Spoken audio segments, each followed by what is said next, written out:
Hello, everybody. Welcome back to Go Buff Yourself City of the Crimson Tower. We had a session off. Oh no, I'm hearing my voice from Twitch and it's awful. We had a session off, so we have been off for a month. So I don't know about y'all, but I am so excited to be back. And I am once again joined by 5 incredibly talented performers, storytellers, friends, and all around wonderful human beings. Since it's been a little while, let's go around and say hi to everybody. First, playing Hawthorne, we have Sally Quinn. Hey, you guys, how's it going? Happy Revenge of the 6th. Gloria is played by Margaret. Hello! I'm so excited we get to play tonight. It's going to be so much fun. Brawk, our cynic, played by Lauren. It's time. It's time. Hi, guys. So Nyne is played by Mav. Hello. And, and Karina is played by Matty! Hi! Ethan has a tendency to forget me, and I really should just, poke him every time. Look. Shut up. Look. Take a Benny. Fine, you start with 4 bennies this session. I'm so sorry. Oh, nice. Okay, hey, that's just more for you to give me. So, before we jump into episode 23 of this campaign, y'all, we've been trucking here. Few things, just a few general announcements. First of all, this, as well as most actual play streams here on Thousand Faces or Go Buff Yourself, is rated 18+ for language, legal drinking or smoking activities, and definitely for horror content in this one. You can listen to past episodes of this, The Wild Beyond, Mothership, and our upcoming project Lords of Sin, with a few character teasers already there, on our podcast Go Buff Yourself. You can find that anywhere that you listen to podcasts. And we take this actual play version, and we cut out the parts where we're looking for our dice.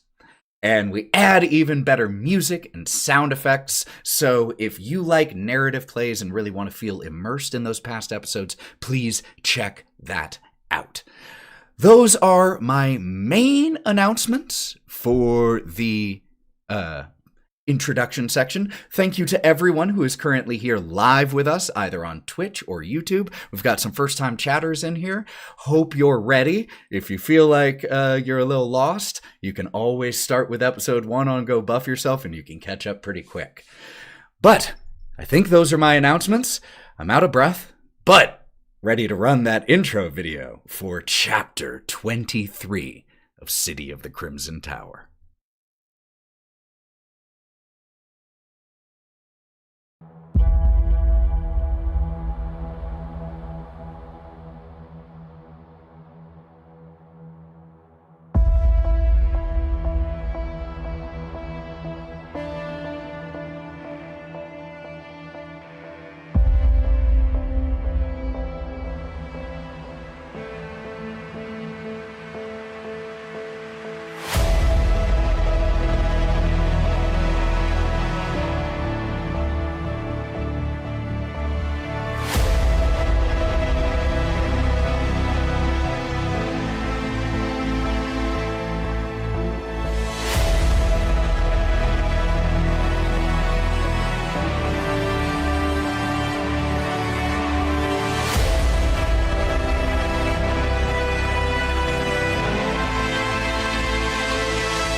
The soft sound of snoring from Nyne, Brawk, and a little bit of snoring from Ira. The sound of rain and thunder from outside, and a little bit of water that is dripping into this dilapidated building where the 5 of you have taken shelter to rest after your ordeal on that strange train. And there came a knock at your door, or at the door.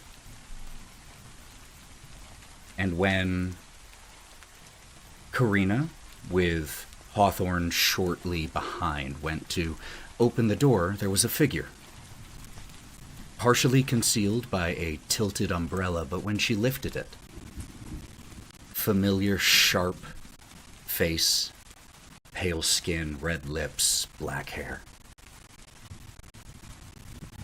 Good afternoon. May I come in? Without answering, Karina's going to close the door. And then turn to Hawthorne. What do you do? I'm not thinking that closing the door on her was a good idea. Whoa, you're right there. Hawthorne. Okay. She'll open the door again.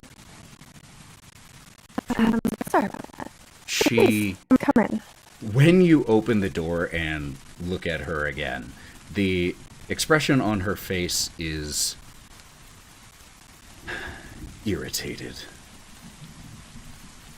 But when you then invite her in, thank you. She steps inside, and before closing the door, she closes her umbrella and she shakes it outside. And then she leans it near the front door and steps inside and looks around.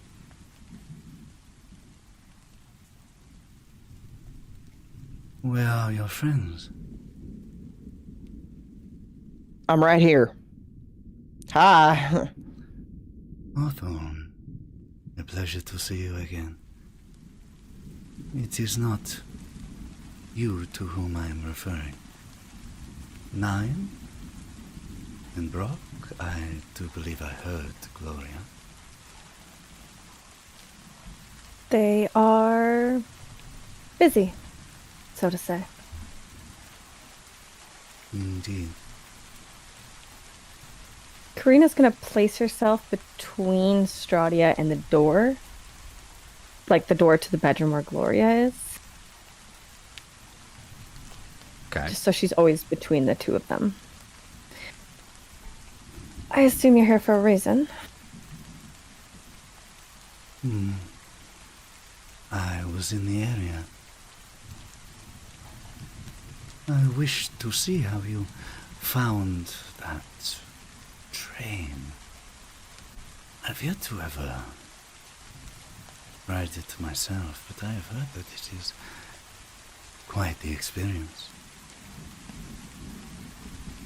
It was most interesting. Especially You want a marionette. donut? And Hawthorne pulls out a donut and holds it in front of her. She takes it.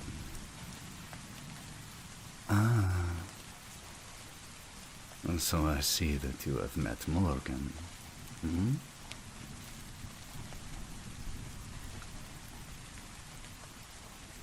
Is that Great smile. where Morgan has just the best smile. It is distinctive. Is that where your friends are? I would have assumed you would know that by now. You seem to know everything else. I am not omniscient, merely observant. Are they in there?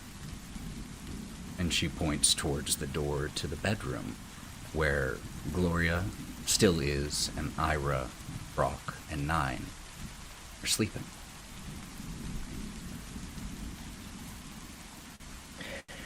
Hawthorne's gonna pull the flask or the bottle out of his jacket and where are my manners? And he's gonna, would you like a drink? And he's gonna offer her a drink, trying to distract her from her question. Oh, yes, please. Do you have a glass? I bet there's some in the kitchen area. We should go and maneuver. I bet you there's some glasses that we can share a drink all together and sit down and talk about what you need out of Well, us. allow me. I will go and find us a glass. She steps out of the entryway into one of the back rooms, and you hear the opening and shutting of cabinets, and then eventually clinking as she walks out, and she has 2 glasses stemmed that are draped between her fingers, and over her arm she has a small rag, dish towel, and she sets the 2 glasses down and hands you the towel. The glasses are a little dirty.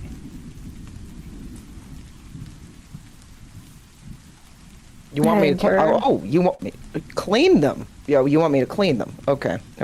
He's going to take the towel, and he's going to pour just a little bit of the alcohol in it, and then use the alcohol to clean the glasses and stare at her in the eyes, not breaking eye contact with her the whole time cleaning these glasses. As you begin to clean and you are staring at her, she smiles. And she turns back to look to you again, Karina. If, hypothetically, your friends had eaten some of this, and they are in fact in there, I would be happy to help. And what would you want from us? Why would I want anything? You don't strike me as the person that does anything without some benefits. I am caretaker of this land and of its people. I do not.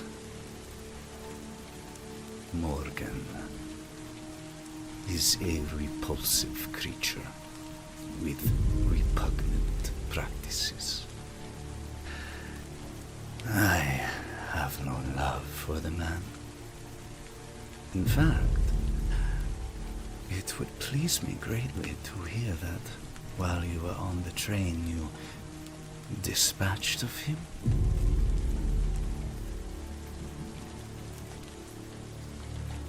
Say we did. No. We actually were not aware of his practices until we were just about to step off the train.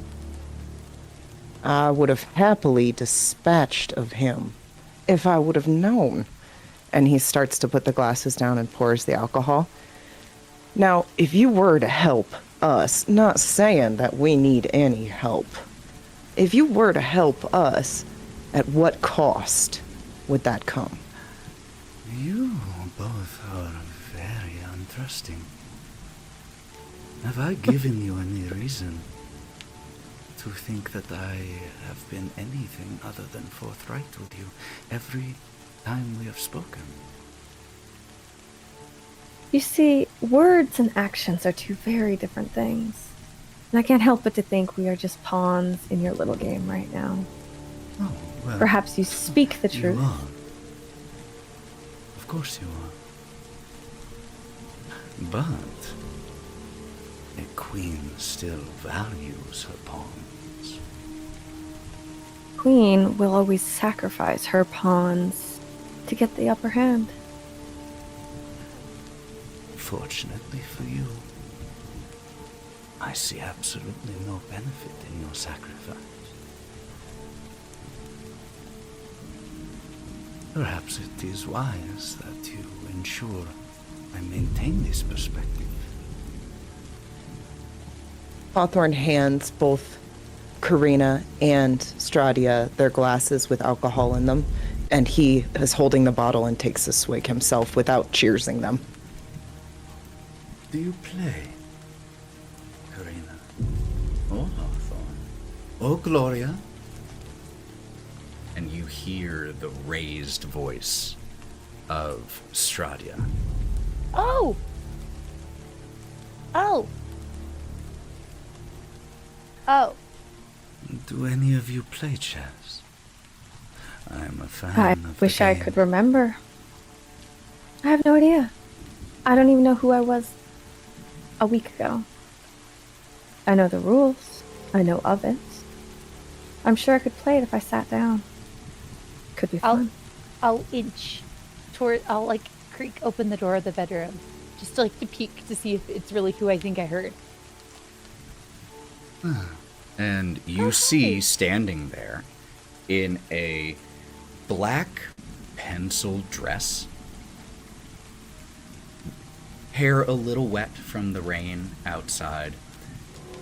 The dress that Strahd is wearing, and it is indeed Strahd, bears her shoulders and her arms. When you saw her before, she was covered to the wrists, actually gloves included. Her arms and shoulders are thick with ropey muscle. And there are several prominent scars on her incredibly pale skin. And as you open the door, you watch her piercing eyes see you and then immediately look past you to the bed.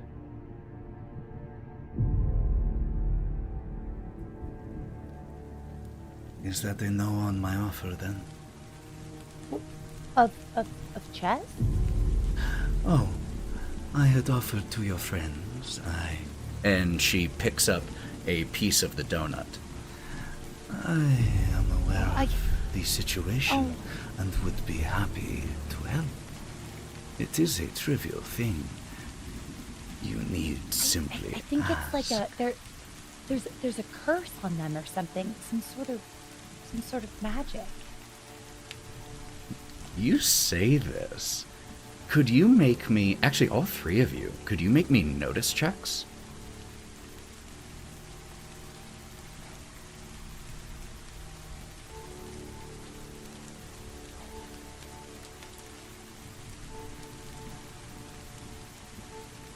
I got 16. I got a 9. Jeez. Okay, so 16. 6. And I got a 9. Damn. So we 6 here. So we have 3 successes, and then we have a raise, and we have a triple raise. So, here's what I'm going to do. Wow. I'm going to let you 3 ask me 3 questions about Strahd. Or 3 each? Or in total, because of the triple raise. It could 3 questions. This can be about Strahd or your environment. But you can ask me 3 questions that you would be able to observe, as with notice, and I will answer.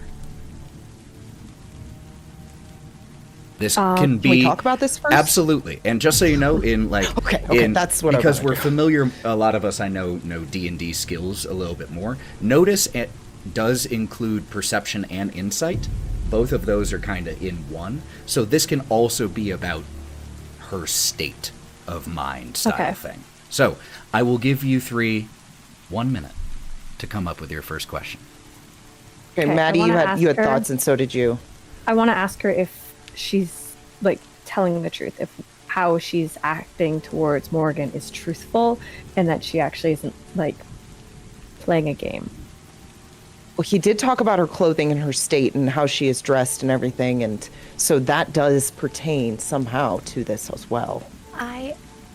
I feel Gloria's gut is that she wants to offer her comb and get a sense that when I asked the question or posed the hypothesis that they were under a spell or some sort of magic, I feel like from her face, maybe I could glean either a confirmation or that maybe there's something else. It's definitely some kind of blood magic, too. Sorry, what were you going to say, Ethan? Nope, not yet. No, are you sure? Okay. So It's definitely some kind of blood magic that's happening. But my main thing is kind of befriending her because she seems in such a state that's not her like uptight demeanor at the moment. Seems a little bit more off guard, less guarded than she usually is, but I don't know for sure. I'll say Gloria's pretty desperate to help Nyne right now. And so I think she would definitely be in the mindset of like, Which we definitely need this help 100%. Even if there's strings, we need to do it. that's why I want to like be able to tell So- if there's any strings attached. We should maybe offer her something. I mean, can we go Yeah, back to well, the I'm train? gonna Can offer we her a go and comb. kill that guy that All she right. wants us to kill? I need Okay. the first question. Okay. Since I was speaking to Strahd at that moment, I think that immediately seeing her damp hair, I'm gonna reach into my handbag and pull out a comb and say, "You look stunning as always, but the rain is crazy right now. If you'd like, here's this." And then as a player, I'd like to ask, when I mentioned the spell or curse, did her face give me the impression that she was confirming my suspicions, that they were under a magic spell? Okay. So, I'm going to answer your question first, and then we're going to go back into the world of you giving the brush. Yes.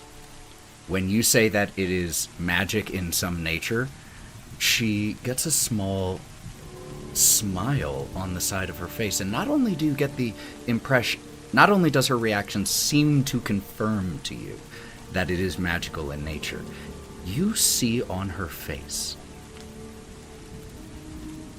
that she's impressed. And as you hold out the comb, "Oh, very kind of you." And she walks past you, pushes open the door that leads to the bedroom where the three are sleeping. There is a small... She looks around for a second, and she finds a stool. It's dusty, but there's a small stool. And she grabs it and sits down and looks at you. The moment I looked at the donuts, I knew something was off, and I tried to convince people not to eat them. The person on the train laced them with blood and maybe something else. I'm worried. You surprise me, and that is rare.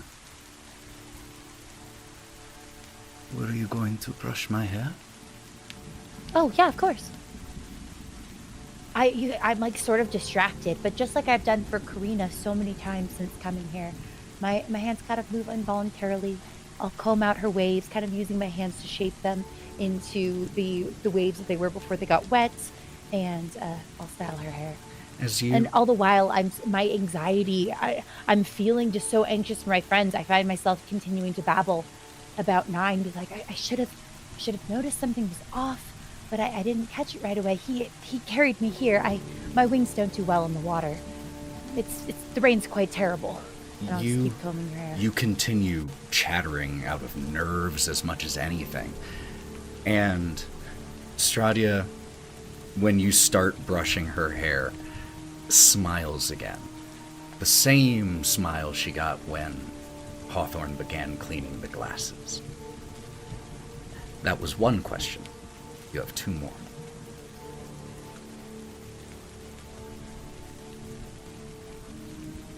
Karina's going to follow them into the room and then take her seat in the chair that she had sat in before. And then she's going to put one hand in the pocket with her little jar, and she's going to start running it between her fingers. With your triple raise notice, I'm going to carry this over. And you see Strahd clock that gesture. That tick. And she looks over to where your friends sleep. Did you have a second question?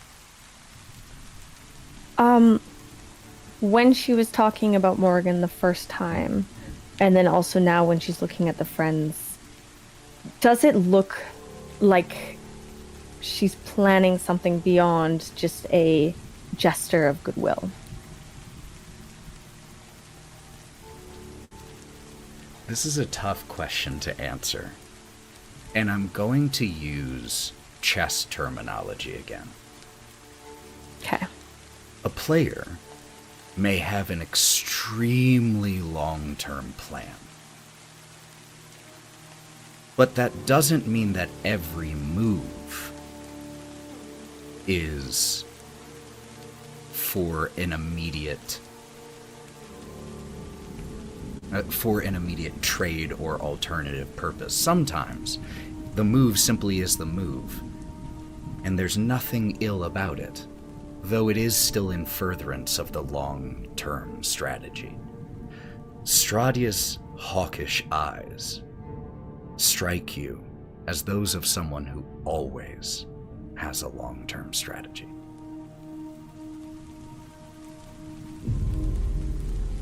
Alrighty. So Hawthorne will be following in Karina, but Hawthorne will take a seat at the end of the bed, staring at Strahd. He'll then notice that she doesn't have a jacket on. Stand up, remove his jacket, and put it over her shoulders. And then he'll sit back down and stare at her. And while he stares at her, he goes, You look a little different. You're looking a little worn down, in my opinion. You seem like something you might need to get done, like a problem that maybe we can fix for you. Is this guy on this train a problem for you? Perhaps I can take care of this guy for you, and you can raises a finger help us to stop you mid-sentence. Because you noticed as you said that she looked worn down, her upper lip lifted in a snarl. I was slightly distracted from the last thing you said by the first thing you said. What did you say about me? Oh, I just noticed you didn't have your jacket. You didn't look like you did earlier. I wanted to put a jacket on you and make you feel I believe a little the bit better. phrase you used was worn down. Did I hear that correctly? Oh, I'm sorry. Oh, no, I would never say that to you. I should sincerely hope not, Hawthorne. No, ma'am. Mm-mm.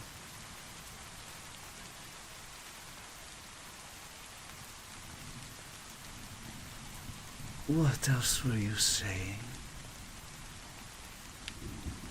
Well, it seems like this guy on the train is a bit of a problem for you.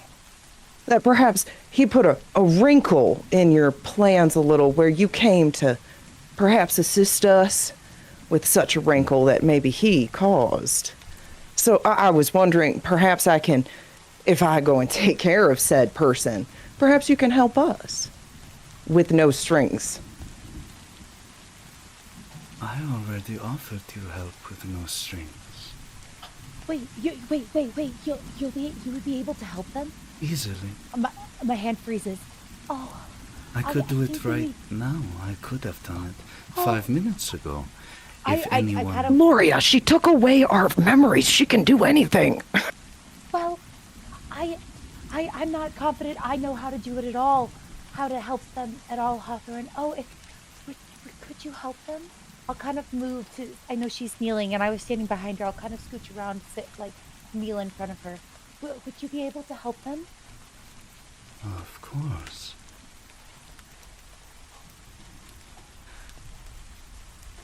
She stands up and walks over to where Brawk and Ira are sleeping on the bed. I believe, Nyne, you were asleep in the chair. No? Where was everyone sleeping? I took Gloria's spot on the bed. Okay. She put me down there. Got it. So the three of you are here, and she walks over. Hawthorne, choose one of your friends. And she turns to look at you. I am not unreasonable. I will allow you to choose yourself. No, wait a second. You told us you were going to help us. This Having one friend come back has nothing to do with helping them. I will help your friends. I offered out of the kindness of my heart, and I meant it. I need you to choose for the insult.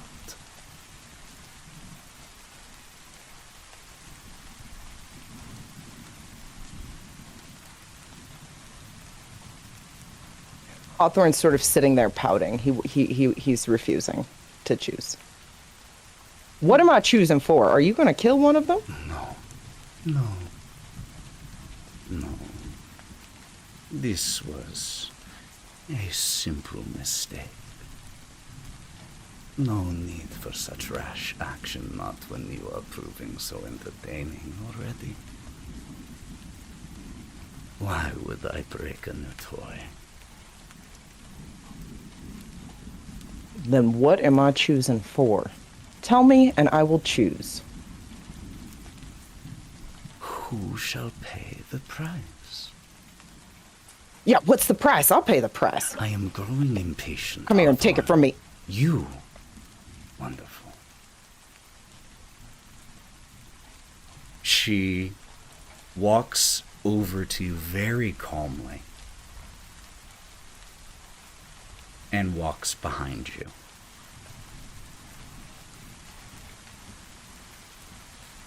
Do you do anything as she does?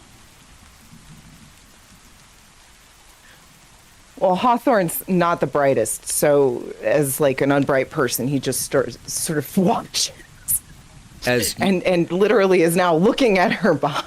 As you start to like rotate your head to follow, she and just takes one finger, pushes it against your chin, and just pushes you to looking straight forward. Okay, I have to break character a little. Matty is getting very excited here, Ethan. You need to calm yourself, okay? The finger and say, yeah, Matty, you calm down over there. Yeah, Matty. The scapegoat. This person over here finds this really hot. Could you stop for their sake? I can tell. So she pushes you to looking forward and stands behind you. Karina and Gloria, you watch this happen. You hear this whole exchange. Are you doing anything in this moment? Karina will stand up. And she will cross the small room. As you start to move towards her, do not make this worse, Karina. I don't intend to interrupt you. Not at all. I'm sure he did terrible things and deserves everything you're going to give him. I'm just crossing the room to Brawk, and she's going to come and sit by Brock's feet and put one hand on his ankle, while still watching her. Carry on. Strahd leans behind you, Hawthorne. You can feel the heat of her breath on your ear and your neck. I am a patient woman, but my patience is not infinite. Do not insult me again. And she leans back, and in a very almost playful gesture, she snaps your hat off of your head and tucks it under her arm. I will consider this sufficient punishment for now. Can I have my jacket back at least? Your jacket? I put it on her. Oh, that's right. I forgot, yeah. I'm now half naked. I'm just kidding. I just don't have a jacket. And she, when you actually say that, she smiles a little bit. And, of course, before I depart, I will return it to you. Now, as for your friends. She walks and stands over the bed. And she raises her hand, puts her thumb and middle finger together, about to make a snapping gesture. And then she pauses. And she cocks her head as she looks down at Ira. Leans down over the bed and brushes their hair out from in front of their face, behind their ear, as Ira sleeps peacefully, blissfully unaware.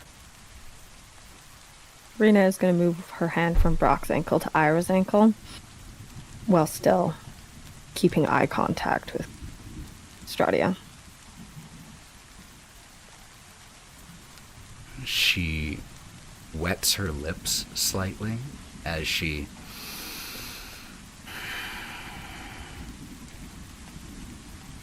I did say no strings attached.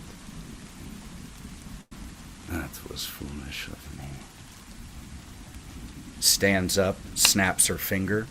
Brawk, Nyne, and Ira, but Brawk and Nyne, you just had the most pleasant, beautiful, peaceful dream you can ever remember having.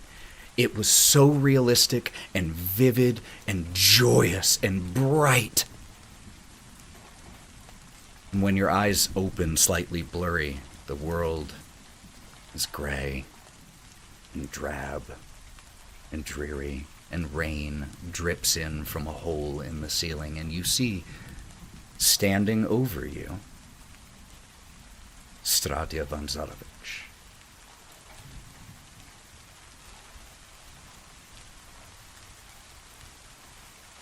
Good morning.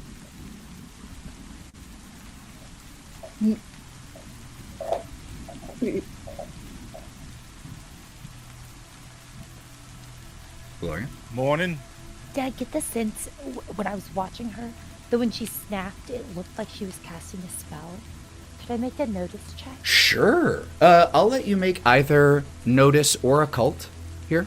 I'm going to go with the Colt. Nope, I'm going to go with notice. I'm better at that. Okay.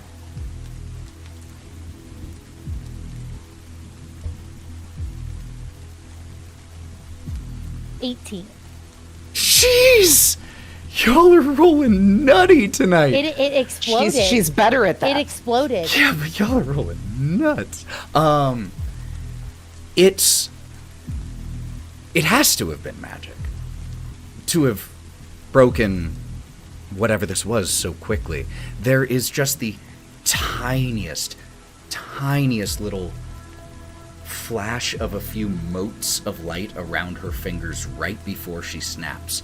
But if you hadn't been looking so hard for it, you wouldn't have even noticed it. She makes the manipulation of magic seem effortless.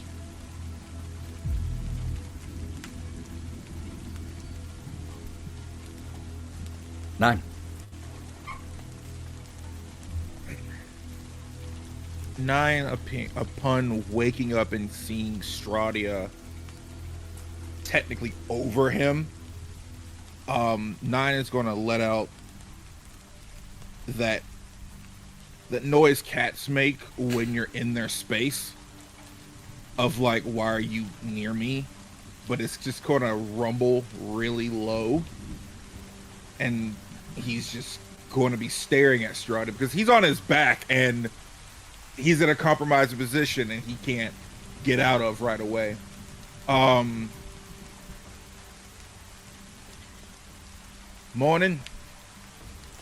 If it is morning, don't really know time here.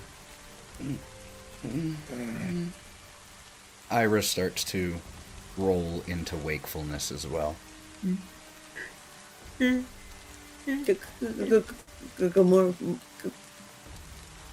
morning. And words catch in his throat more than usual as he is very clearly trying to stifle the need to vomit as he pushes himself up, right, and swings his legs over as if to make himself feel a little less vulnerable As Ira below her. As Ira is starting to wake, Strahd grabs the little stool that she had been sitting on, pulls it to the bedside, and takes Ira's hand as they start to wake. Karina? Karina is going to move up the bed because she was sitting at the base of the bed holding Ira's ankle. And she's going to sit basically knee to knee with Strahd and put her hand possessively on Ira's other hand. Could you please hold on one sec? Let me pull something up.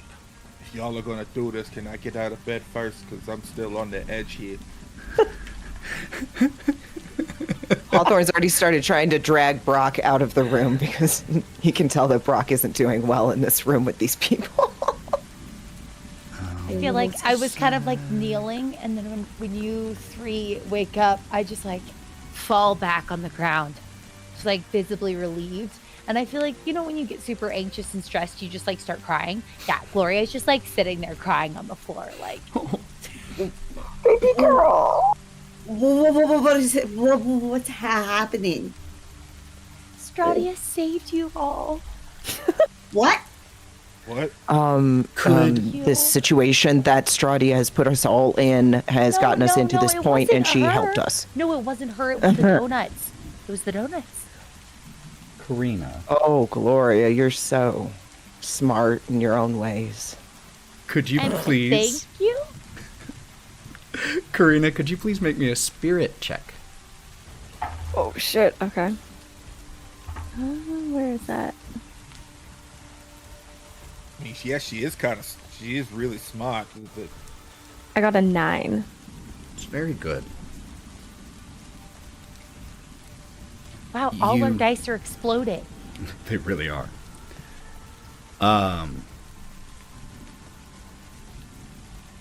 Strahd's eyes flash for a second. It looks just like a little bit of light coming into the room from the ceiling overhead, just reflected on her eyes like those of a cat. Just a... Karina, remove your hand and move back. Karina? You? Karina, you do. Even with a 9? It was opposed. Jesus. It's an opposed check. Okay. And she also exploded on her d6 and got a 5 on the second one. So, yeah, she will move back. You find yourself just... And you... What... Actually, quick pause. What were you about to say, Karina? She was going to say, you said no strings attached. It's time for you to go. And as you want to say that, you find yourself just scooting back on the bed and removing your hand from Ira. And you hear in your head, Karina, "Oh, there were no strings attached. But now, it looks like I have a hold of your strings. Which should I pull? Don't hurt them. Do whatever you want to me. I don't give a shit. Let them go.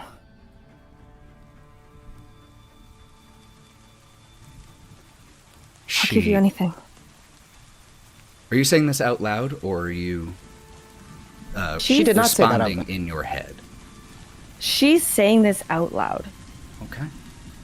Because she's not familiar with speaking in her mind. Karina? She is saying this out loud. Be silent.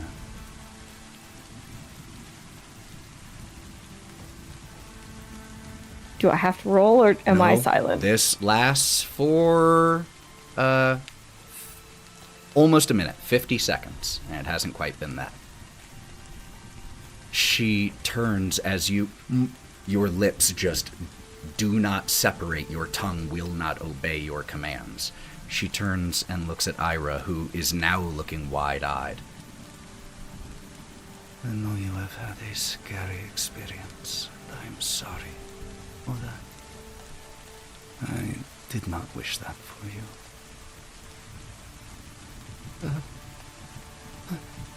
And Ira just cannot bring words to her lips. And Strahd lifts the hand that she's holding and kisses Ira's knuckles and sets it back down on the bed and stands up.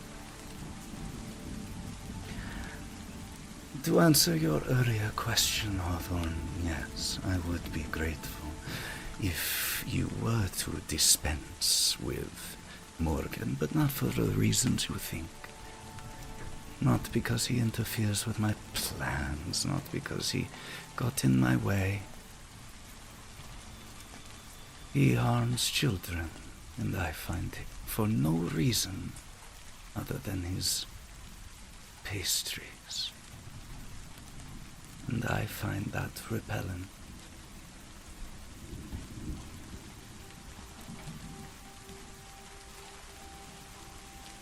I find that repellent too. I don't think the harming of children is a good attribute ever. Then we are in agreement.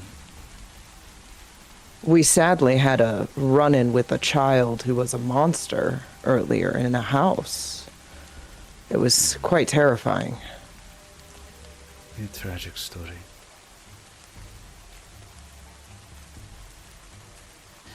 Well, I hope you all have a pleasant afternoon. Thank you for taking me in out of the rain. Oh, and Hawthorne takes off your coat, hands it over to you. As I take it, I go, "You are looking quite lovely, ma'am." And I take the coat. Good boy.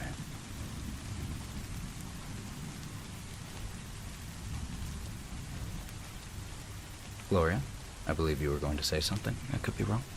I'm distracted. That's why I'm taking Hawthorne's jacket. As she starts to turn to go, you hear a from the opening, or the small little hole in the roof here, in the ceiling, and there is a raven there, and it makes a repeated whistle. Strahd snaps her head towards it, does a dismissive gesture with her hand, and about a second and a half later, there is a shadow that passes over that small hole in the ceiling very quickly, and when it passes, the raven is gone.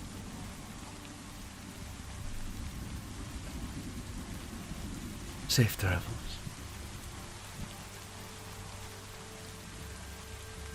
Thank you. Karina just glares at her.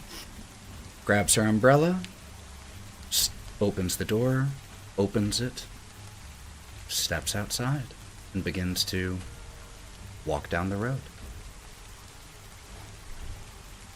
Stealing my hat. With your hat. You did insult a lady. Wait, you did what? I I picks Gloria up off the floor, by the way. Oh, thank you. I was really worried you wouldn't wake up. Wait, you were worried? Yeah, you wouldn't wake up. You were magically asleep. Oh. It was because of the donut. Oh. Next time, before you eat something, even if I'm like dissociating, just like check with me first. Okay. I'll look it over and make sure that, like, to the best of our knowledge, it won't put us in a comatose magical state. Okay, no problem. I'll let you check for any foodborne illnesses that the food might have here that I might be allergic to, and like deep sleep or Thank something. Yeah, anything to make you feel better. It's okay. I appreciate you worrying about me. What the fuck happened here? You see Hawthorne's checking the pulse of Brawk, trying to see if Brock's okay. What happened? Karina, What do you think went to sleep? Huh? How does Why don't you start? Because you all saw her first. And you didn't come get me. we What? We were trying to hope that you would guard them. Wait, we needed her help. They would still be asleep. I still don't trust her, and I didn't want to bring her in when everyone was vulnerable until we knew that she wasn't just going to do something crazy.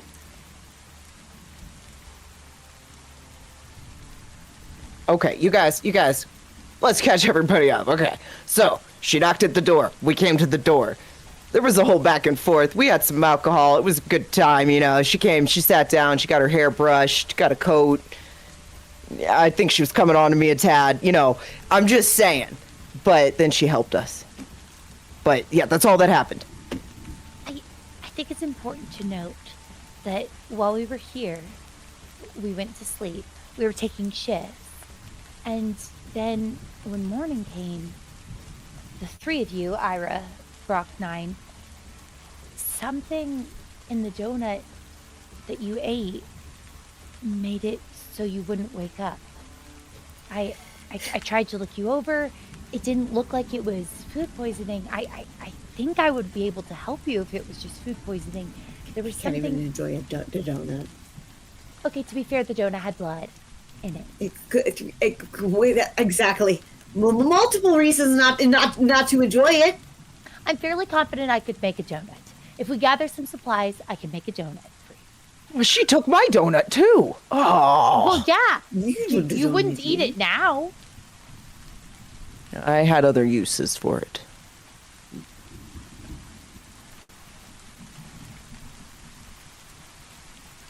Anyway, I think that Strahd didn't like the man on the train that made the donuts.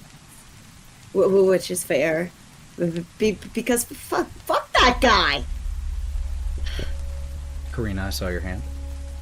How does Ira look right now? Ira hasn't said anything as you all are kind of decompressing, and they are staring at the place on their hand where Strahd kissed. You said that. You said that you couldn't wake us, right? We couldn't. No. That Strahd is the one who woke us up.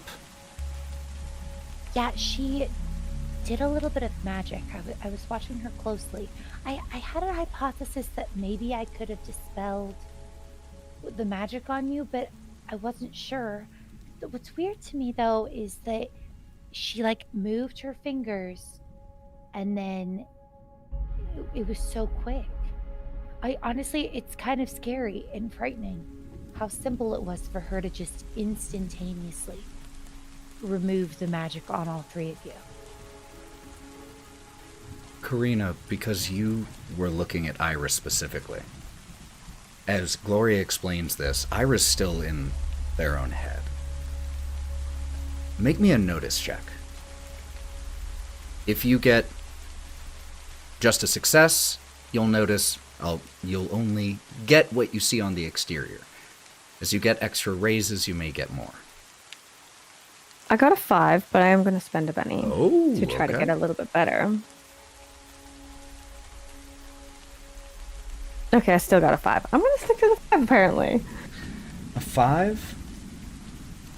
As you do this, Karina is going to go and sit in the stool that Strahd had been sitting in, and she's just going to be watching Ira carefully, but also with a look of concern on her face.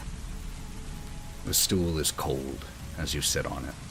And Ira, after saying what they said, asking, Strahd woke us up? Looking at their fingers where she kissed them, Ira's forehead crinkles in confusion. And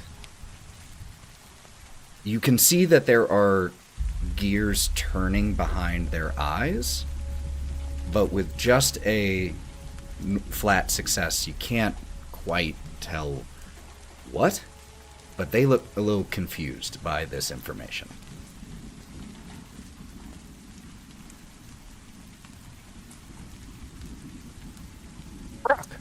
Brawk, are you okay?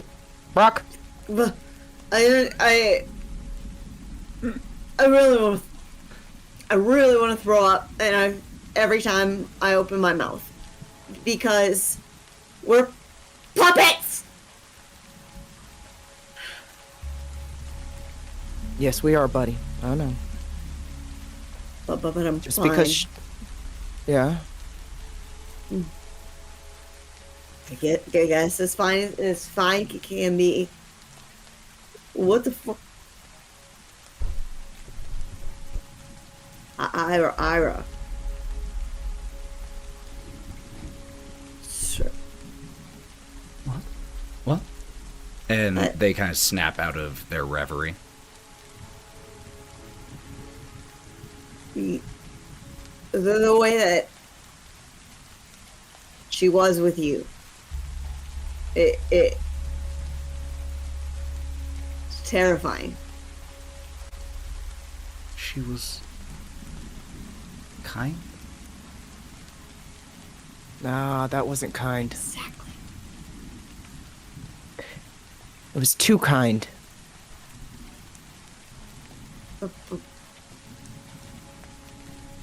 But what it means is that she sees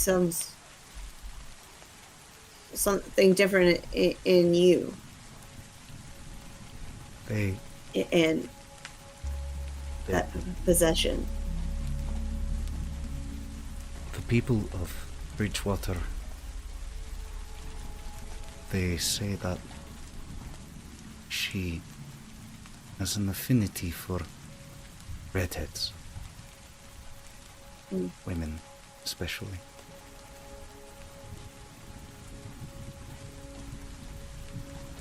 Ira.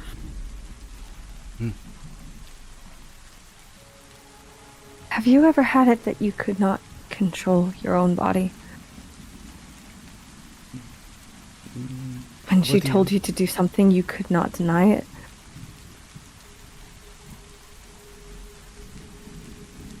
I don't think so.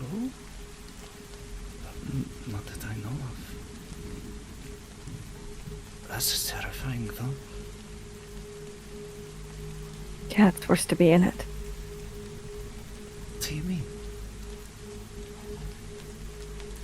I tried to get between her and you. When you were waking, and she told me to back off, and I could not even... I was saying things, and I couldn't even speak. I was holding onto your hand, and then suddenly I wasn't. And I was pushed back, and I wasn't in control of my own body. I don't know what she is, but I know that power is ungodly. Yes. Yes. She is far beyond us.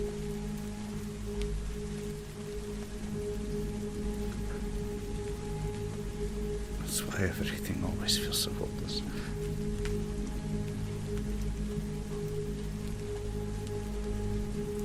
Thank you for trying. You didn't have to do that. You shouldn't do that, Karina. You can't do that. You have to see that now. I made a promise. If she... Ira. I do not have much to stand by but my word. And I gave your brother my word that I would protect you. And I'm not going to stop just because I'm scared.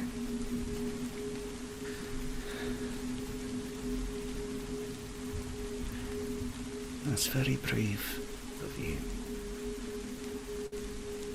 I fear it's very stupid too. Just like my brother who asked you to do it. If she wants something, she's going to take it. And I'll do anything I can to prevent that. Apparently not much, but I'll try. Mark believed that if I got to the Lucky Hills, it would be far enough away. And that she would lose interest, wouldn't pursue me so far from the tower. That I was simply a convenient interest. So maybe there's still hope if we get there.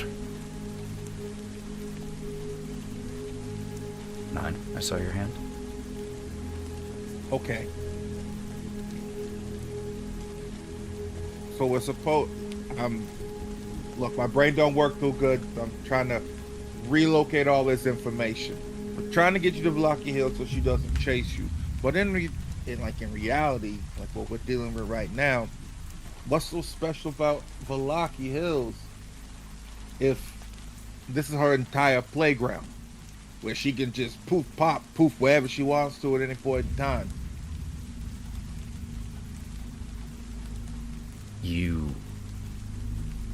You watch the battering ram of your logic impact the walls of Ira's desperate hope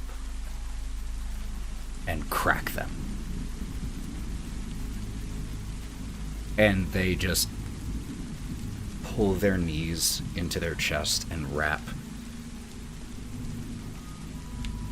I have to believe it. Mark believed it.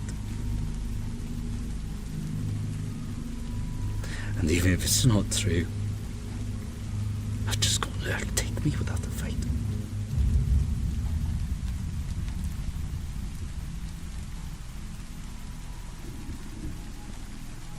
I said the wrong thing. No, it's not the wrong thing. Just the inconvenient thing.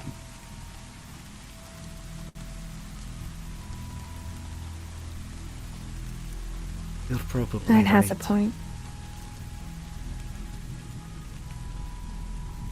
But what else can I do? Just go to her now?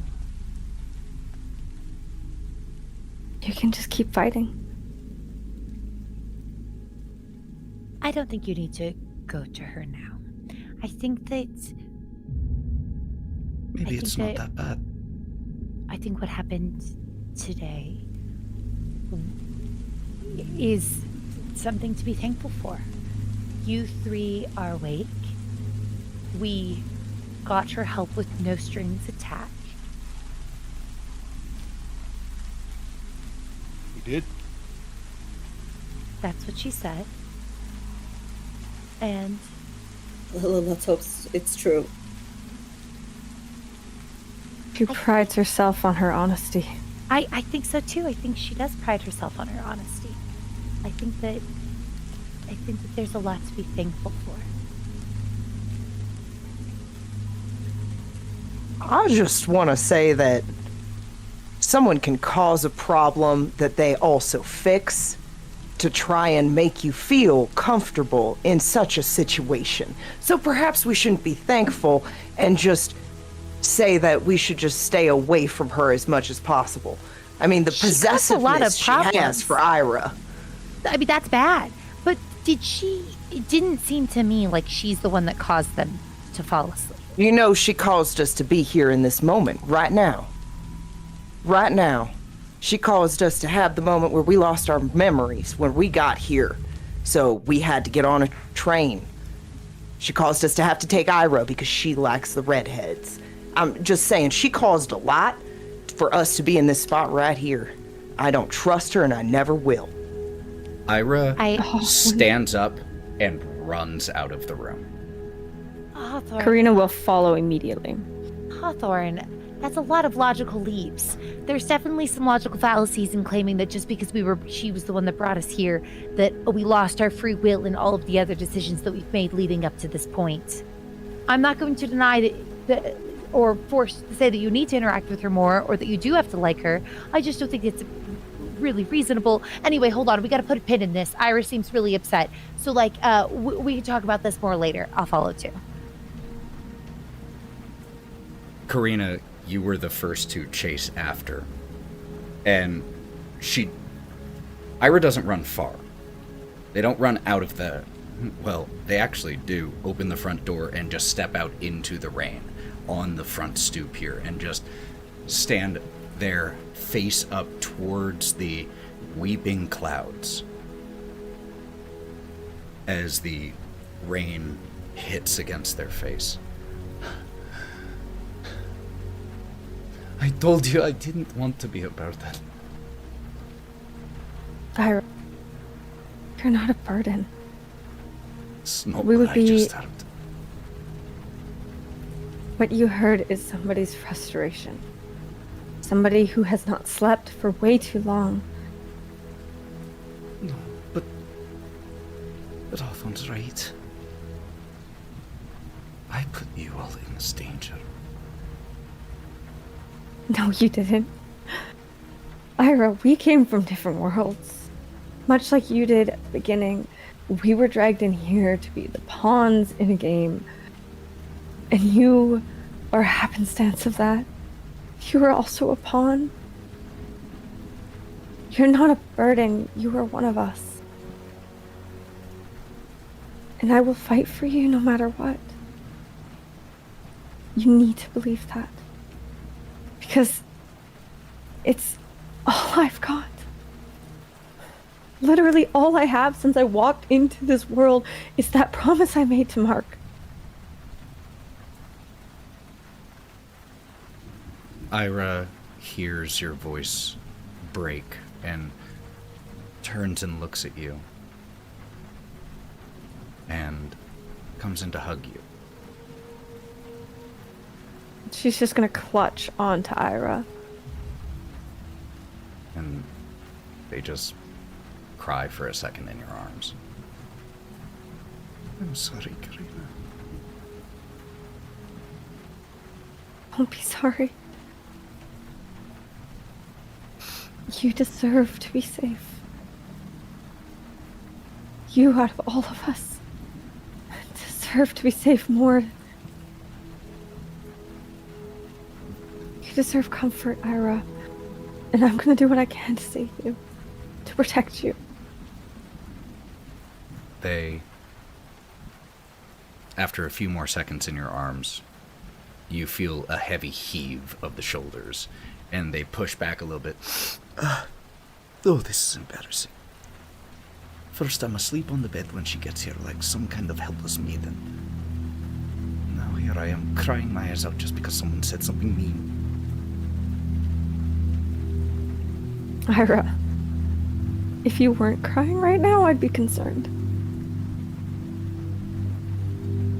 I'm really scared, Karina. Yeah. Me too.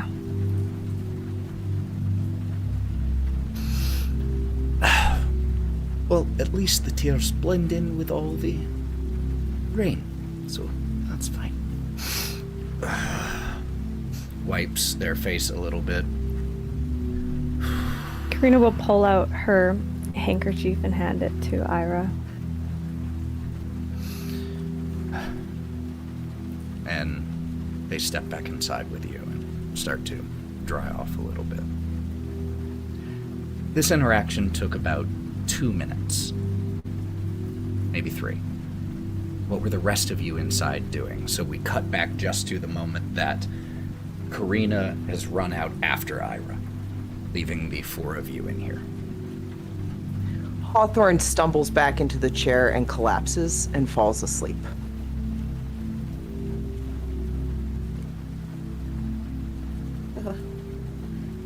Brawk is going to go over and pull a cover from the top of the bed that he was in and put it on Hawthorne, rubbing his hands on the top of his thighs as he turns around and fixes his jacket, or puts on his jacket, rather.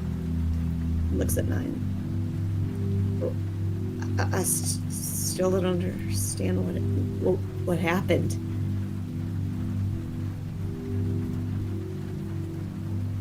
To be honest, I think I know what could have happened.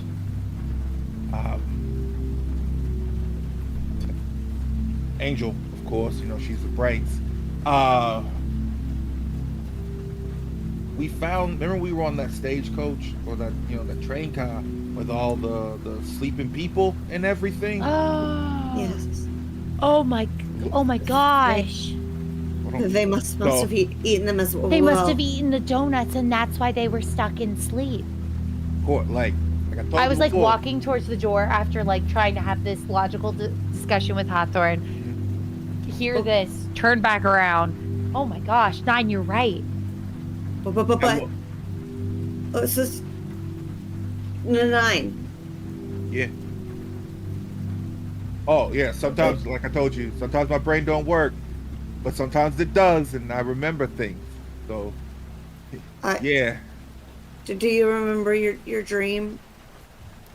It was the and he comes a little closer. It was the best thing about this place. And he looks to Gloria, kind of ashamed of himself to have said so. What was yours? Yeah, it was.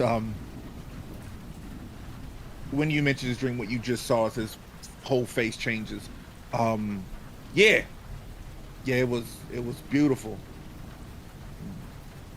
calm and a happy.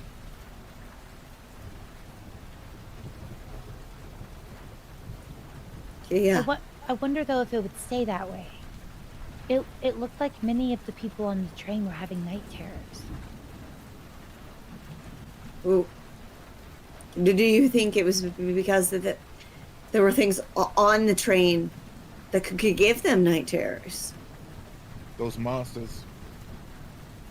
Remember? It's instead of the donuts themselves. It doesn't matter. And he throws his hands in the air and starts to hush himself as he realizes Hawthorne is sleeping. It doesn't matter. Well, I know it's selfish, but I'm really happy you two are awake. Well, you 3. Ira too. Thank you. Appreciate that. Hell of a way to wake up, though. Looks over to Nyne nervously.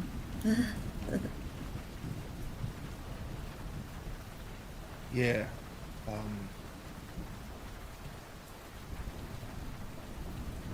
She terrifies me. Going to be 100% honest with you. There's something about her. There's so much power. Not even just right. It's not even physically, like physical power either. It's just her presence is just there. Authoritarian. Yeah. It is a little jarring too that she was, I guess, following us enough to know where we were and what was wrong. or that we would need help. She knows everything about this place. Everything that happens here. It feels like it. I don't know if it's possible for her to know everything that happens here. It's a lot of data input, you know? I think she's probably just looking for, like, the key things. I don't know. Until today, I didn't think a donut could fucking lay me out and also give me good dreams. I don't. There's a lot going on. I don't understand, and I don't want to underestimate her, because if we do, I don't know what could happen. I don't have clear memories of where we were before, but Me either. When I went in the mist, I saw a memory, or maybe a possibility of what was before, and so I guess we don't have all the information, and I think it's normal to be scared. But I also don't think we should maybe antagonize the person we're scared of. Maybe just trying to be polite could help. I don't know. Who the fuck was antagonizing her? And in that moment, Hawthorne, you hear Hawthorne go, donuts. Wow. Oh, you fucking shitting me.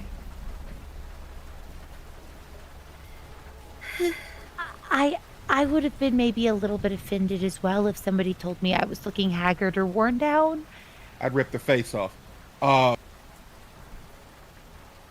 No, I think she just ripped his hat off and took it. Oh, yeah. What you would do. Got it. And at about this point, Karina and Ira, you hear as they walk back inside, the front door shutting out in the entryway.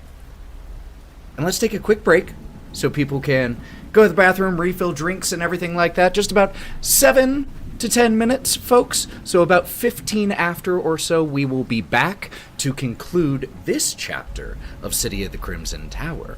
Don't go anywhere. See you soon.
We are back. We just left off with Karina and Ira returning inside after their quick conversation. And there was this conversation happening in the bedroom area here as well. Now, I want to remind you all that you came in here to get some sleep because you didn't sleep on the train. And you all only got about 3 or 4 hours of sleep before this knock came on the door. Karina?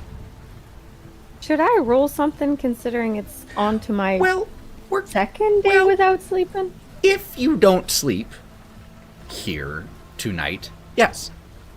Okay. They do have rules for that in Savage Worlds, but if you do sleep, then we're good.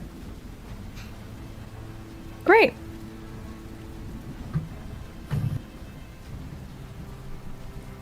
So, you all are back inside again. Ira is finished wiping their face and gives you a little nod and a little timidly steps back into the bedroom like one who knows that they just made a scene, and then returning to said scene, just kind of steps in and quietly sits on the bed, doesn't say anything.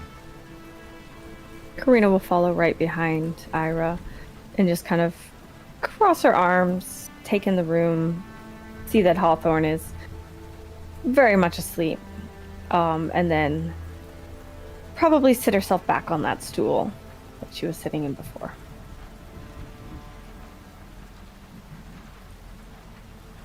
So what comes next?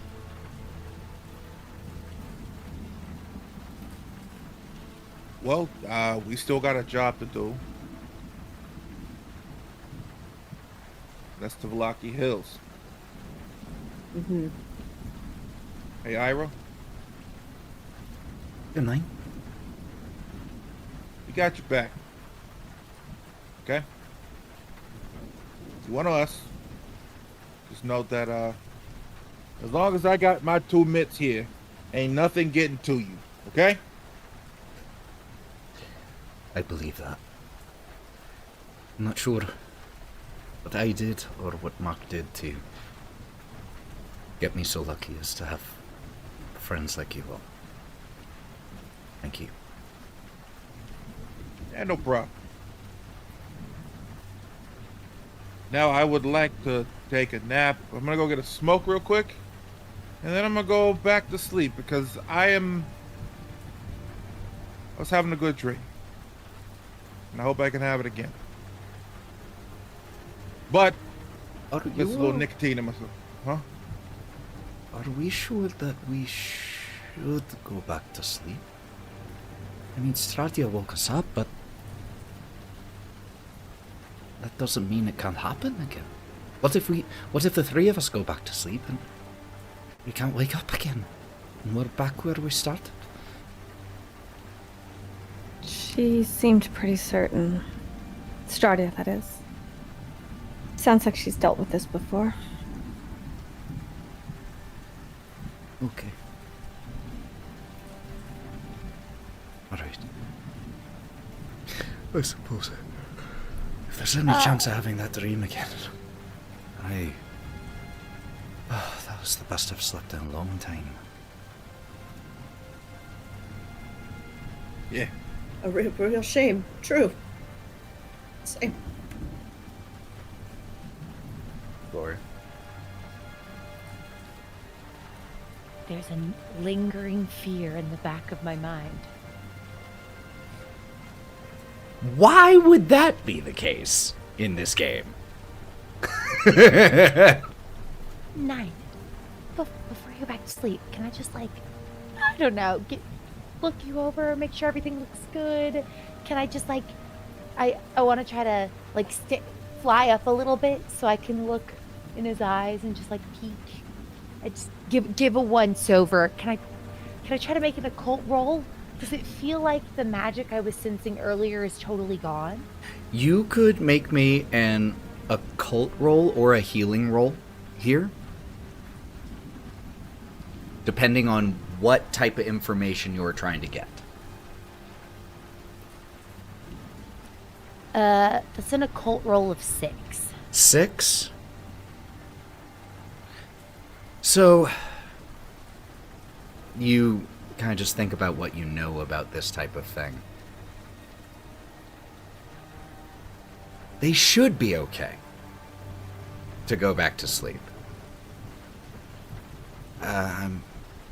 Probably. As far as you've never dealt with this specific situation, but based off of what you saw in Strahdia's capacity with magic, it would stand to reason for you that they should be able to go to sleep and wake normally again. It's not 100%, but that's what your gut and your knowledge is telling you.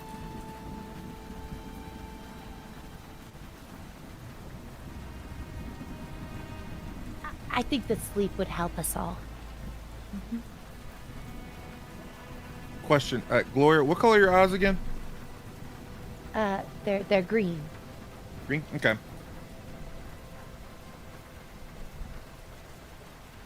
Nyne locks eyes with Gloria. Everything good, Angel? I think so. Yeah, Okay. I think so. I think you should get some sleep. Do I look run down and haggard too? Is that what you're telling me? No. No, you look like somebody that we woke from a great dream that Okay. that didn't sleep at all the night before. And sleep is needed for your body to function properly, and you look great, but you should probably sleep. All right. Okay. But I'm gonna go out and smoke real quick first, because this was the kind of nerve-wracking experience, waking up to like person we got beef with over top of me. So I'm gonna go outside real quick and get one real fast. Karina will join you. All right. As If you don't mind. More to marry. Come on. as Nyne and Karina step out, Ira starts to settle onto the bed again and looks at you, Gloria. Are you sure that's safe? When I looked you over before, it appeared to me that there wasn't a physical ailment like you'd expect from food poisoning, but rather something magical, that was trapping you in sleep. And so if it was something like a concussion, I would be more cautious about you going back to sleep. But since it's something magical, and I think the magic's been lifted, I can't think of a reason why you should stay awake. Right. Okay. And they lay back down, and you watch that sleep does not come easily. They toss and turn, stare at the ceiling, having a little struggle. Hawthorne, you're already asleep, so that means that Gloria and Brawk, you are the two left here in this room, in this moment, not sleeping or trying to sleep.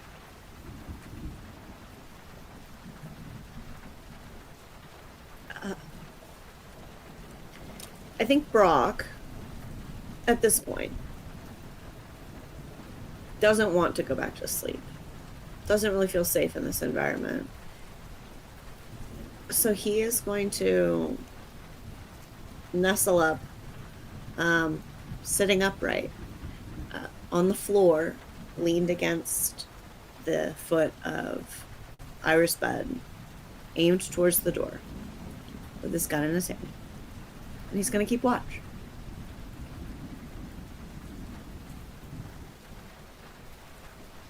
And Gloria, what would you be doing?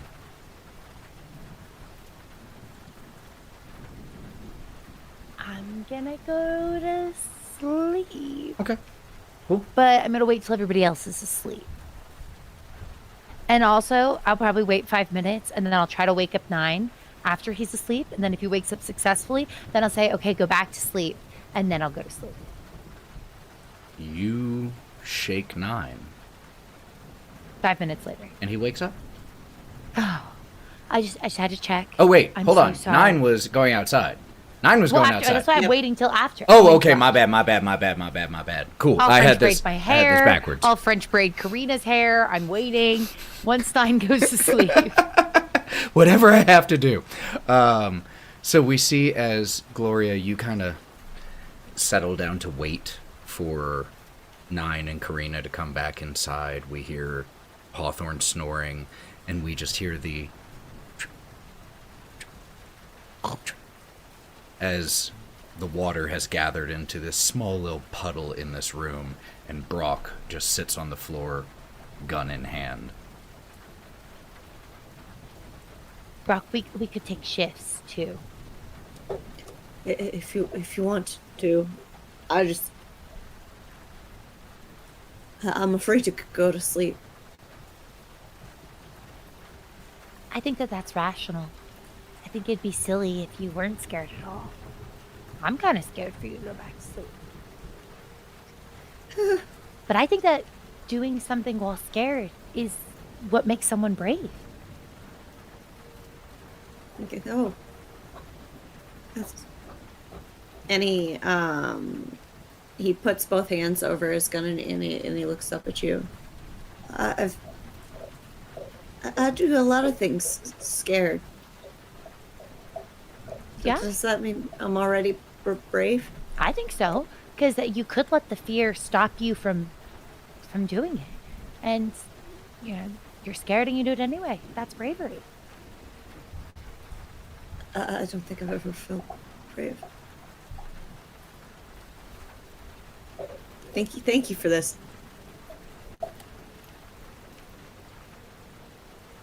I do think that sleep might help, just in general, but if it would make you feel more comfortable, maybe you could go to sleep while I'm here. I was planning to let Nyne fall asleep and then wake him up in like 5 minutes just to make sure he wakes up. I can do the same thing for you. If That you would go be to sleep, perfect.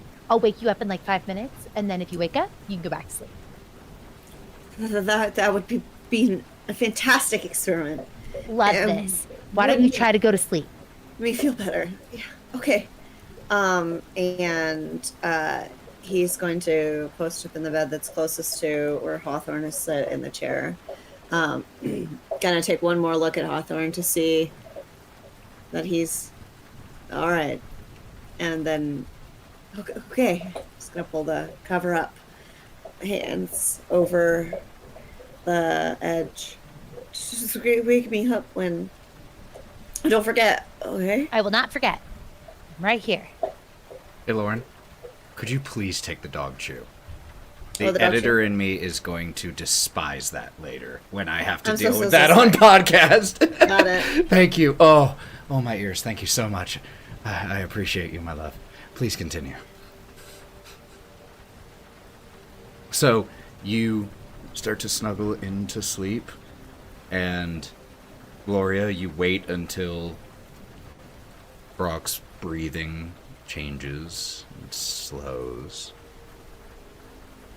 And then you go to wake him. Yes. He wakes up. Brawk, you feel Gloria shake you. Why was there a dice roll? Can I ask that question? Why was there a dice roll? You're asleep. So, that's great. Brawk, you woke up. Okay. So now you can just tell Nyne. I might still wake him up. Maybe I should wake Ira too. 3 data points is better. You can't draw a line through just I am 1 still point or awake. 2. Oh, Ira, you have to fall asleep so I'm I can wake trying. you up. Okay. Just wake me up when you're ready to have someone really to watch. Oh, yes. Okay. Yes, I will. I'll tap you in. Good night again, actually. Good For night real. again.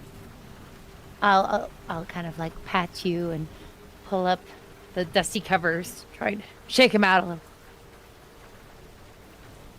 Ira kind of snuggles up next to you a little bit, Brawk. You are on one relatively small bed, so just kind of has like just a little bit of body contact. He's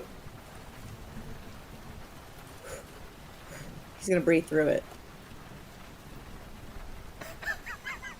And we cut outside as Karina and Nyne step out of the front door.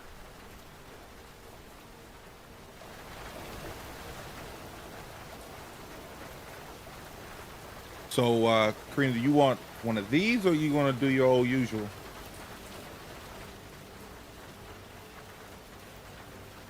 Karina is going to pull out the cigarello case that she had first opened up when we were in the car, and she's going to pull out the single cigarette that was in there, place it between her lips, and light it up. Oh no, you can use my lighter. And I just lights it before you do.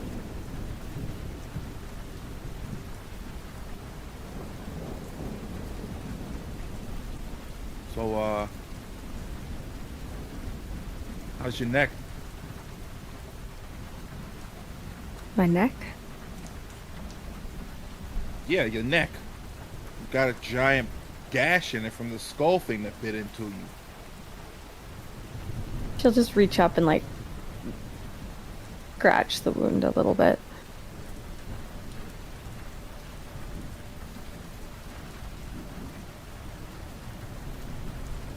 Look, I know I give you shit a lot and whatnot, but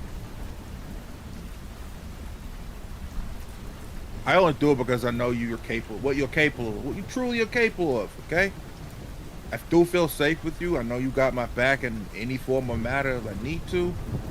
Are you a little hot-headed? Yeah. So am I. But are you good right now? I only ask because I sense something in you that I'm pretty familiar with. If you need to talk about it or go through it or something like that, you can talk to me. I appreciate that, Nyne. But I am so far from good right now.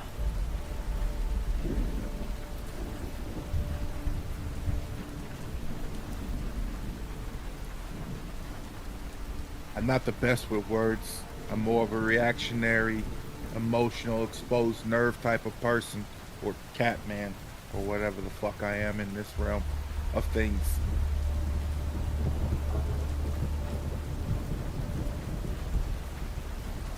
I got your back. Okay?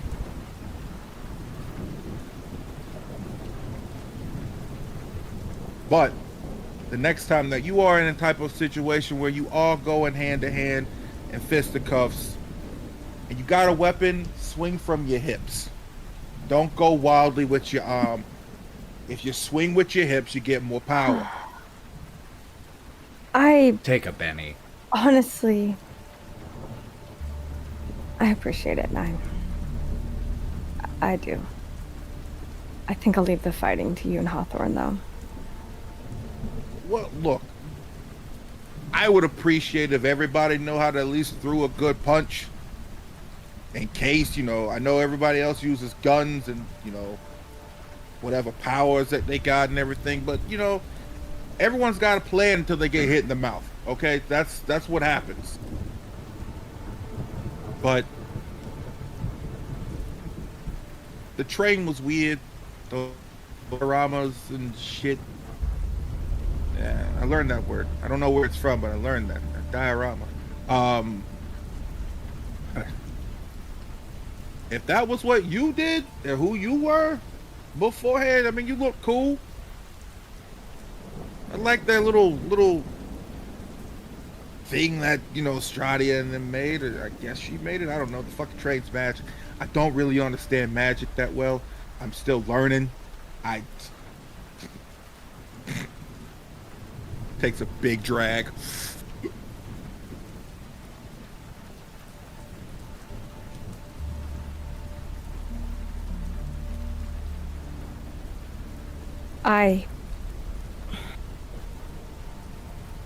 I don't even care to learn to throw a punch right now.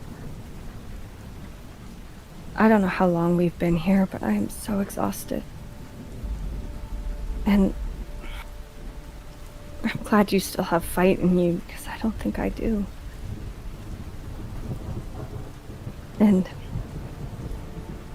I don't know what that puppet show was. I don't know what Strahd was playing at, but I watched myself get torn in half, and I thought to myself, wouldn't that be nice?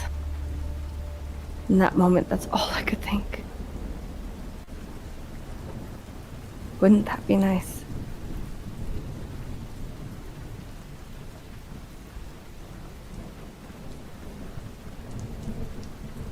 Be real with your cat daddy for a second, okay? What? Okay, look. Okay, first of all, those ravens have really, really weird calls. Okay. Listen. Number one, not gonna let you get ripped asunder, okay? Can't do that. Number two, I got plenty of fight in me for all of us. If I'm the last one standing, I'm gonna go down fucking swinging. Okay? And number three,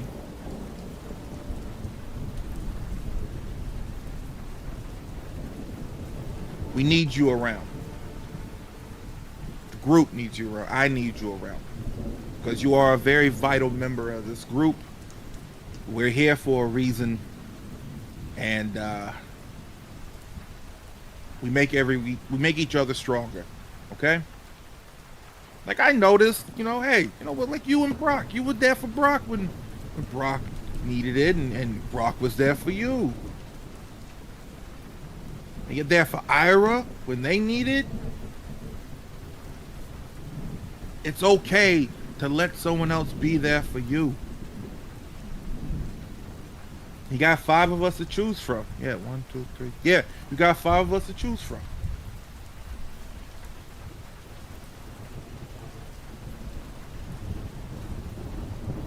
So, none of those types of thoughts, all right? Because honestly, if you do it, then she wins. And what's the fun in that?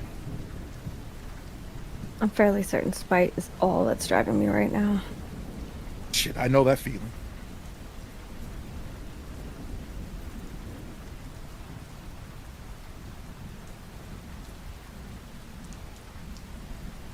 You finish your smoke. Karina, your addiction satisfied for the moment, and as the satisfaction of it washes over you and the relaxation trickles down your spine, you are so tired. You haven't slept in at least 24 hours, and who knows how long you were actually on the train. But it feels like at least 48. And as the opium washes away your worries for just a pleasant... Oh no! Oh no, no wonder she looks so calm and still. My thing has been like freezing for like a second at a time and then like reloading, so then it just finally crashed. No worries. Glad you're back. As you feel the drug give you just a brief respite from your worries, that's all the time it takes for the exhaustion to hit you. And she passes out into blackness. Okay. Sorry about that. Did you hear the last part, or were you frozen for that? Nope. Okay. It died. You get, in just like the temporary moment of relief from your worries, the exhaustion all hits you. Your bowl is finished. Nyne's cigar, excuse me. Nyne's cigar could definitely outlast your tiny bowl of opium. So, Nyne, are you going to stick out here for a little bit longer? Yeah. Okay. Yeah, just a little bit, yeah. So, Karina, you finish your bowl. Do you head inside, or do you stay out here? She'll head inside and take up her spot on the stool and just lean heavily on her knees, letting exhaustion take over while still keeping an eye on. Well, she froze again. As she starts to fall asleep sitting up, I'll gently be like, I think you should sleep. I think you should sleep. Okay, take a How about I Benny, wake- Gloria, for that incredible play off of the fact that Matty froze there for a second. But I hate you so much. Matty, I don't even know what happened. do you want to finish what you were saying, though? But please take that Benny anyway, Gloria. I just said that as it looked like you were starting to fall asleep sitting up, I want to go over and gently guide you to either their space on the bed or the floor and be like, no, you should rest. I'm taking first watch and I need somebody to take the next watch, so you should sleep. Also, Jill. I woke up Brawk, and Brawk did wake up again. Okay. All right. She will allow Gloria to guide her to the bed and just probably pass out within a second of hitting the mattress. Just all the exhaustion and the drugs running through her body and being completely damp from standing in the rain for however long, and she'll just pass out. Gloria. Is Ira asleep? Ira is asleep. I'm gonna try to wake them up. Ira, this is just for science. I'm sorry. I know we're tired. Ira. Is everything all right? Yes. Oh, thank goodness. Okay, we can go back to sleep. Okay. I just woke you up. Okay. Good night. Leaving you as the only person still awake in this room, and you know that Nyne is probably still just right out front. What do the two of you do before you actually take your rest?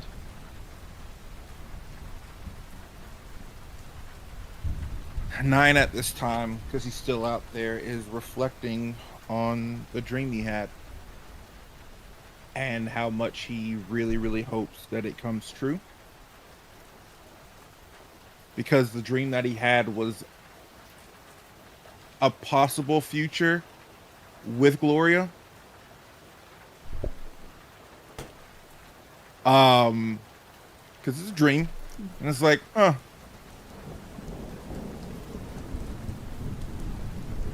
he thinks about it, just like having a picnic and a very nicer time than what this place is.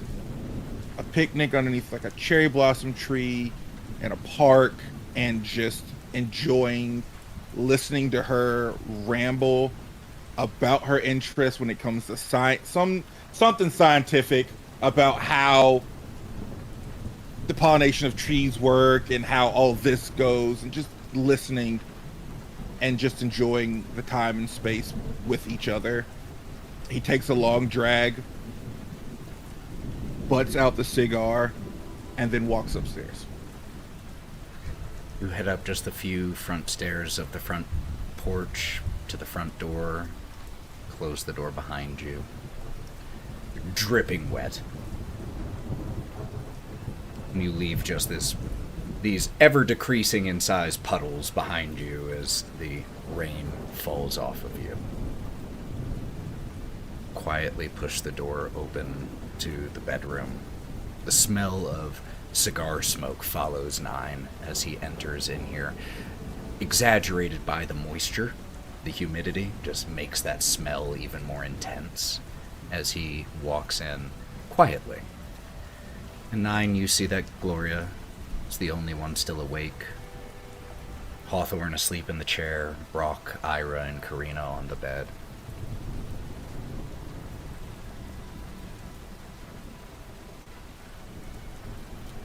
You made it. Yeah, I did. Of course, am I taking first watch, or do you need to get rest, or what? I was thinking if I took first watch, you could fall asleep, and then I could wake you up, just to check that everything's good. I was able to wake up Brawk and Ira, so I'm reasonably confident. I'm pretty much positive it'll be fine. But then you just, after we make sure that you wake up, then you could get some rest, and then Brawk said he would take second watch, and I'll go to sleep. All right. Okay, no problem. I trust you, and I feel like I can get some sleep with my guardian angel over me, so I'll be all right. Don't worry, I'll watch really carefully. All right. Nyne finds a spot close to the bed, close to where Gloria is, and just lays down and props himself up and goes to sleep. And hey, sweet dreams when you get there, okay? Thanks. As you start going to sleep, I'll just kind of try to take out my handkerchief, and it doesn't do much because it's small, but I'll try to brush some of the water off. Ugh, this rain. I hope it lets up. Nyne, you roll over on this dusty bed. Just with 4 of you here, just each of you curled up into the fetal position trying to fit. As you close your eyes, you hope that you have that dream again. You close your eyes and let sleep find you. Gloria, your watch passes uneventfully. Wait, can I wake up Nyne? You shake Nyne.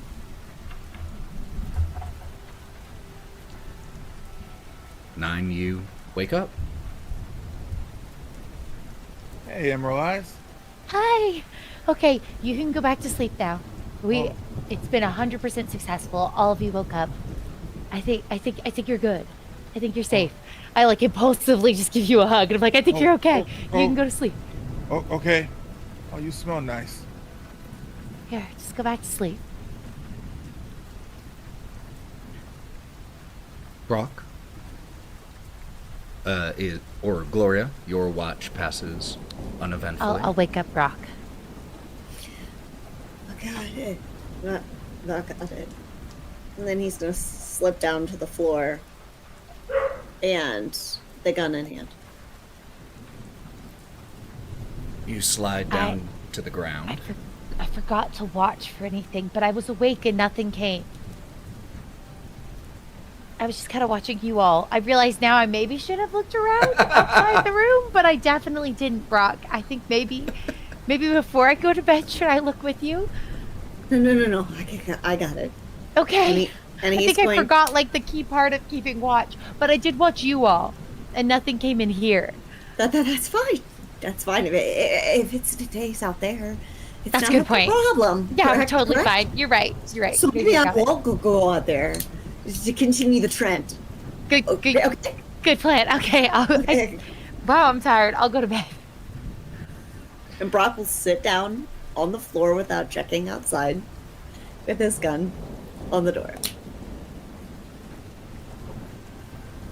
Brawk, could you please make me a spirit Oh, God. roll? Okay. Yeah, that's fine. We're gonna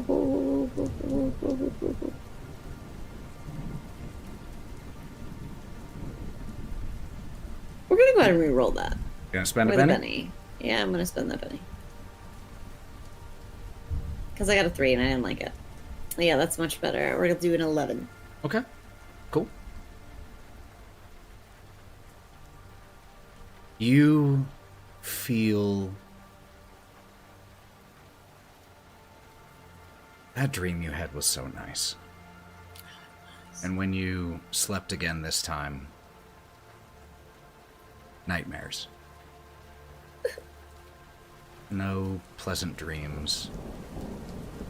You feel rested, but a part of you can't help but feel like the grays here are even more colorless now by comparison to that dream.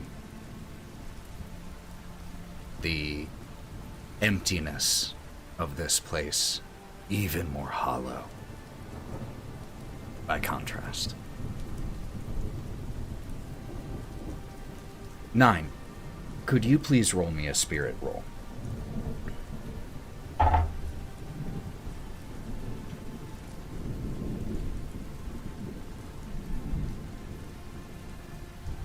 That's a 3. I'm gonna spend a penny. I have a thing that fucks me over with. Thank you. I got a 6 with an explosion. Very nice.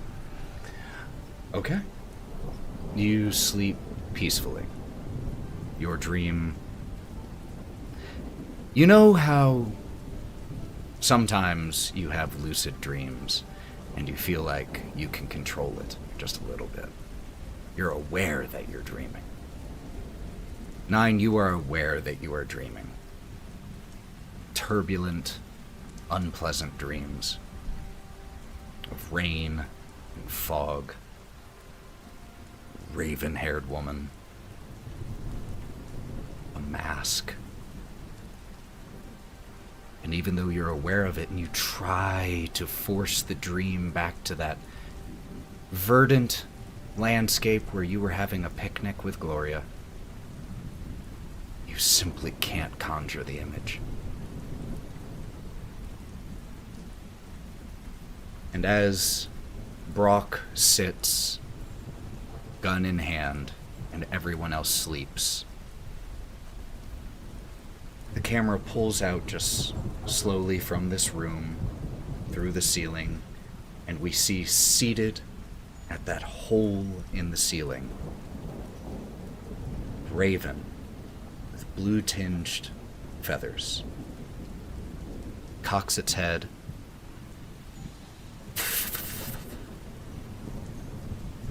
flies off into the gray sky. And that's where we'll close tonight's episode. Incredible session, my friends. Jesus H. Christ, y'all are some amazing role players. I am so honored to get to tell this story with you all because you are incredible. Thank you, everyone who was here in the stream or watching later. Like I said at the top of the show, you can always listen to this episode in a couple weeks after I've finished getting it edited on Go Buff Yourself, along with a lot more things. But before we head off, first of all, don't go anywhere so that we can raid and share the love. Also, I want to give these wonderful, talented individuals an opportunity to tell you where you can find them. Matty. Hi, I'm Matty, or Miss for Cosplays, and you can find me online under Miss for Cosplays or More Eggs Dice, where I make dice and sell them. This session was a roller coaster. Thanks, Ethan. Definitely was. Mav. Hey everyone, it's your favorite black guy on the internet here. You can find me here on DigitalClubhouseTV on the Twitch. You can find me tomorrow night at 8:30 p.m. Eastern Standard Time, where I'm playing another episode of Lost Records, Bloomin' Rage, Take 2. Rage. We love that game. We're set in the and it's actually 1995, and we're getting to find out what's going on with this small town, because there's a hole in the ground that can grant magical powers of some sort. We don't really know, but we're going to figure out what's going on, and yeah. And I'm also playing RoboCop on Saturdays. Heck yeah. Yeah. Sally. Hey, you guys, I'm Sally. You can find me on SallyQuinnCreations on all the social medias, of course. And, you know, we're celebrating the Star Wars month, so we're doing a Princess Leia in carbonite painting on canvas. So that's going to be interesting, so if you like that. And happy Revenge of the Sixth. And Ethan, thank you so much for this amazing D&D session. Thank you. Anna Margaret. Hello. This weekend I'll be at PAX East, and then the following weekend I will be in Albuquerque for the Universes Regional. So if you're at either of those cons, come play games with me and say hi. And I just launched with some friends a TTRPG YouTube channel called Dice and Daydreams, so you can see more role-playing there. And actually, I was just saying this, Lauren and Ethan, not in this game that's starting tomorrow, but the game after that, they're in it! So starting in June, you'll have some more familiar faces in the game, so it should be super fun. Oh, and the first one that aired was so fun. Lauren, where can people find you? Everywhere and nowhere at all. I'm on Thousand Faces Cosplay, as well as 95% Lauren on the Instas and other socials. Also here, clearly you're here, mostly We have a con coming up. It's our 18 plus NepCon, so that's gonna be pretty exciting. That's in about a month. So we're just kind of gearing up for that. New projects. Gonna be shooting Fern on Friday. That's so exciting. I know. Everybody be cool. Everybody be cool. It's gonna be great. Everybody be cool. Ethan, you're great thank you. and wonderful, and I can be found pretty much all the places you can. Just be like, hey, poke Lauren for me. Okay, bye. You can find my D&D and TTRPG content on pretty much anywhere as the Buff DM. Please check out Go Buff Yourself anywhere that you listen to podcasts. We would love to have your ears on it. We work very hard on it. So thank you all so much for being here for this. Let's start a raid. And until we see you next time, friends, the world is really stressful for a lot of people right now for a lot of different reasons. So please take care of yourselves. Be good to yourselves. Give yourself a break. Do something frivolous that makes you happy and don't feel ashamed about it. So love yourself. Take care of yourselves. And until we see you next time, friends, which on this channel will be Saturday for The Wild Beyond, coming back after a while off too. Until we see you then, go buff yourself, friends. Let's raid. Bye, y'all.